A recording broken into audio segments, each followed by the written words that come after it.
Do you think Ukraine is moving in the right direction in terms of reforms? Absolutely, absolutely, no question about it.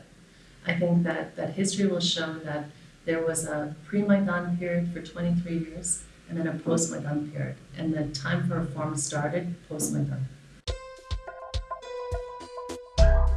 What are the main obstacles to reforms in Ukraine?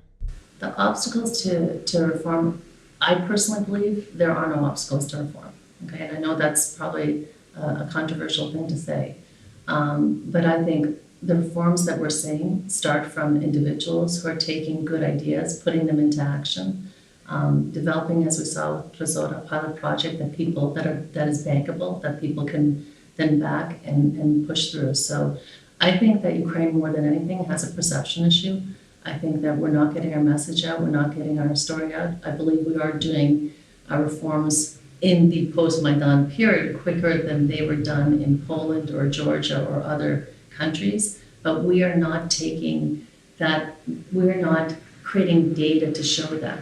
I think there's a lot of anecdotal talk about Ukrainian reforms, but what we're not seeing actually is strong analysis that benchmarks against other countries and where they were in their own reform process, and that's what we're missing. And that's one of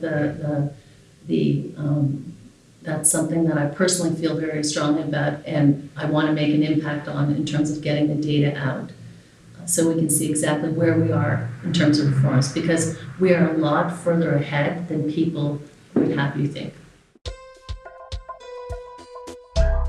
What are the main obstacles to reforms in Ukraine? The way that I would like to see the West help the reform process is, one, to get engaged. Many do not look past the surface, do not look past, there's corruption or their own personal prejudices in terms of Ukraine, propaganda that they read about, or thinking that there's a war going on in every city and village in the country. So I think the West needs to see in Ukraine and see in the new generation, in the young people, partners that they can trust, that they can work with, that they can back. They need to see in their hopes and dreams a reflection of their own hopes and dreams. So I do feel that the West has a huge role to play. First, engagement. Second, in terms of financial support, the lack of capital, the way that civic society activists are doing reforms is really shoestring, grassroots, high energy, and that has been going on for many years. So it is time for the West to get more engaged, to put more capital in, to make, and really, I mean, you look at things that really cost nothing.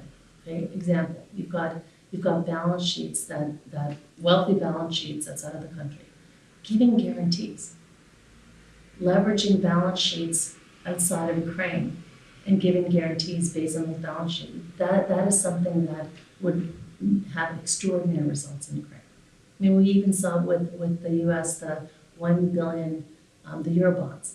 It's basically a guarantee provided by USAID. So by providing a guarantee, by providing that ability to raise Eurobonds based on the credit rating of the United States, that has an enormous impact in Ukraine. So I think looking at those kinds of creative solutions where you take a strong suit of one country, of Western nations, of Western institutions, and make that available